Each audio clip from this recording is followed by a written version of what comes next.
안녕하세요. 오늘의 코인 김도연입니다. 비트코인 캐시가 결국 둘로 쪼개지며 암호화폐 하락세가 이어지고 있습니다. 우선 이 시각 국내 주요 암호화폐 가격 시향부터 살펴본 후에 상황 알아보도록 하겠습니다. 11월 16일 오전 9시 기준입니다.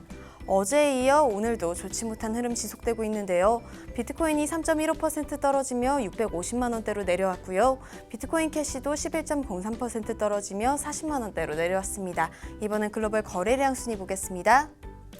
거래량도 큰 하락세 때문인지 여전히 늘어있는 상태인데요. 총 거래량 23조 9,037억 원이고요. 비트코인과 테더가 크게 늘어난 것으로 보아 많은 투자자분들이 현금 관망 쪽으로 돌아선 것 같네요. 다음은 암호화폐 시황을 분석해줄 송범선 애널리스트 나와주셨습니다. 안녕하세요. 안녕하세요. 반갑습니다. 송범선입니다. 크리스틴 라가르트 IMF 총재가 각국의 중앙은행이 암호화폐를 발행, 관리할 것을 제안했죠. 이게 어떤 상황인가요? 저는 굉장히 좀 좋게 보고 있어요. 네. 일단은 이 IMF 자체가 국제금융기관으로서 예전에 우리나라도 IMF 체제가 있었죠. 그렇죠. 나라가 힘들 때, 좀 나라가 부채가 많다, 그리고 힘들 때 돈을 빌려주기도 하고 경제에 관여합니다. 네. 자, 근데 이 IMF가 암호화폐에 대해서 직접적으로 이제 관여를 하겠다라고 밝힌 거랑 다름없거든요. 네. 굉장히 큰 사건입니다. 그래서 이런 부분으로 이제 중앙은행, 또 중앙은행이 어떻습니까? 중앙은행에서 법정화폐를 찍어내는데 여기서 이제 발행하고 관리해야 된다.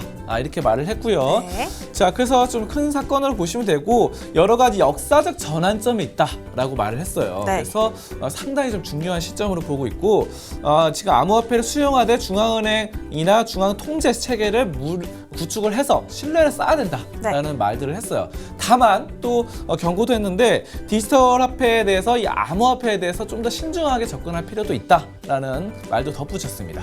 그럼 중앙은행에서 암호화폐를 발행하면 어떤 점이 좋아질까요? 일단 중앙은행이 법정화폐를 이렇게 발행을 하잖아요. 네. 자, 근데 이 암호화폐까지 발행하게 되면은 이 법정화폐와 암호화폐의 지위가 동등해진다는 거죠. 네. 그래서 지금 주류로 좀 올라설 수 있다. 그리고 중앙은행 자체 같은 경우는 정부에서 지원을 받죠. 네. 지원을 받기 때문에 돈이 많아요. 돈이 많아서 지원금도 받을 수 있고 이 암호화폐의 이런 발전 가능성, 기술적인 발전 가능성도 있고 이 암호화폐가 사실 법정화폐보다 이 기술력으로 우수하잖아요. 맞습니다. 블록체인 기술 같은 경우. 그래서 이런 경우가 이제 나중에 기술이 좀 더 발전 속도만 좀 빨라지면은 뛰어넘어서 법정화폐를 대체할 수 있다는 거죠. 네. 자, 그리고 지금 암호화폐가 좀 약간 단점으로 보이는 거는 지금 그거예요. 그러니까 은행 같은 경우 우리가 은행에 파산할 수 있잖아요. 그렇죠. 은행 파산하면 예금자 보호법이 있어서 5천만 원까지 보호가 돼요. 근데 이제 지금 이거 안 된다는 거죠. 물론 앞으로도 중앙은행 발행해도 안 될 거예요. 근데 네. 중요한 것은 이제 주식 같은 경우도 안 되거든요.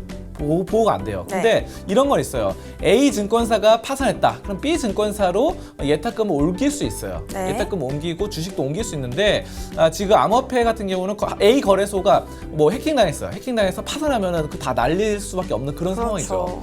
그래서 만약에 중앙은행이 이렇게 보증을 설 수 있다라고 했거든요. 지금 리가르트 총재가. 그래서 만약에 보증을 서게 돼야 한다 이렇게 말을 했는데 보증을 서게 되면은 A 거래소가 패킹으로 파산해도 B 거래소로 해당 그 코인들을 옮겨가지고 안전하게 좀 지킬 수 있다라는 중앙은행이 힘을 써주니까 네. 이런 것들이 가능해집니다. 그래서 물론 아까 뭐 암호화폐 자체가 탈중앙화를 지향하기 때문에 약간 중앙은행 통제는 약간 싫을 수 있어요. 하지만 어느 정도의 중앙기관의 좀 도움은 있어야 하지 않나 이런 말씀을 드리겠습니다. 네. 자, 그럼 차트 보면서 얘기 나눠보도록 하겠습니다. 네, 다시 흘러내리는 모습인데요.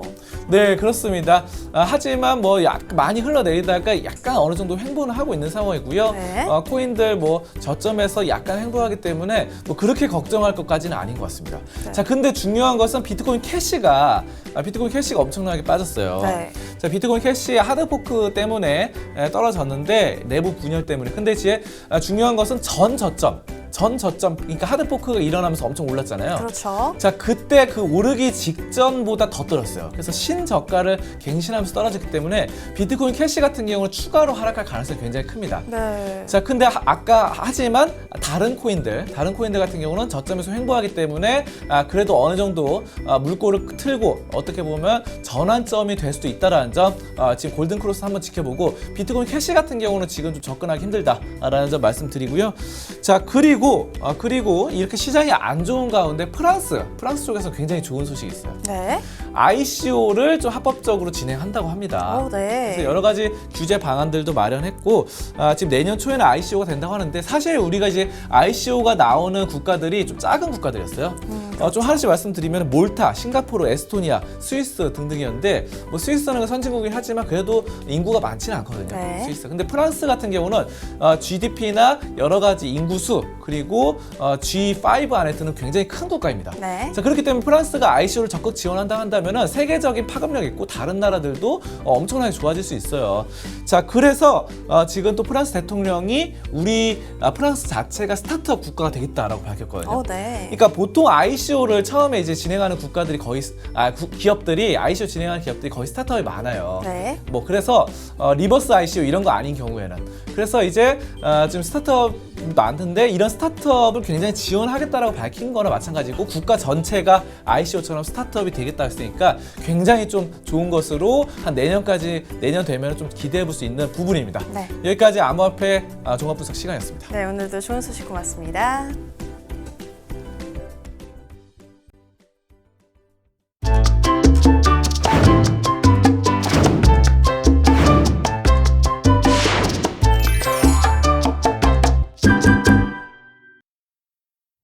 오늘의 코인 날씨입니다. 오늘은 미국 소식 2개 준비했습니다. 미국의 맑은 소식 보시죠. 뉴욕 디지털 투자그룹이 뉴욕주 금융당국으로부터 비트 라이센스를 따냈습니다. 미국 뉴욕 금융감독청이 뉴욕 디지털 투자그룹과 그 자회사인 트러스트 컴퍼니에 비트 라이센스를 발급한 건데요. 이로써 뉴욕 디지털 투자그룹은 비트 라이센스를 따낸 14번째 업체가 됐습니다. 금융서비스 시장이 꾸준히 확산되고 있는 것 같네요. 다음 소식입니다. 미국의 과도한 부채가 암호화폐 시장의 강세장 원인이 될 것이라는 예측이 나왔습니다. 현재 미국의 부채는 21조 7천억 달러에 가까운데요. 암호화폐 전문가인 에릭 보어헤스는 다음 글로벌 금융위기가 발생할 경우 세계는 미국의 20조 달러가 넘는 부채를 갚을 수 없다는 것을 알게 될 것이라며 그들은 다시 달러를 찍어내야 하고 그럼 그때 암호화폐에 어떤 일이 일어나는지 보세요 라는 말을 했습니다. 미국의 부채에 대해 이 같은 걱정을 하는 사람은 이뿐만이 아닙니다. 세계 최대의 자산운용사 블랙록도 정부의 적자 예산 문제를 지적했는데요. 미국의 부채가 과연 앞으로의 암호화폐 시장에 어떤 영향을 미칠지 지켜봐야겠네요. 요 며칠 암호화폐 시장의 화두가 비트코인 캐시인 만큼 관련 소식이 시장에 쏟아져 나오고 있는데요. 어제는 우지안에 관한 루머 기사도 2개나 나왔죠. 다들 암호화폐 시장에 적지 않은 영향을 미치는 사람들이니 좋게 마무리됐으면 좋겠는데요. 오늘 오후 1시에 방송 예정인 코인 즐겨찾기에서 비트코인 캐시 하드포크 소식에 관해 다룰 예정이라고 합니다. 챙겨보시면 좋을 것 같네요. 지금까지 오늘의 코인 김대현이었습니다.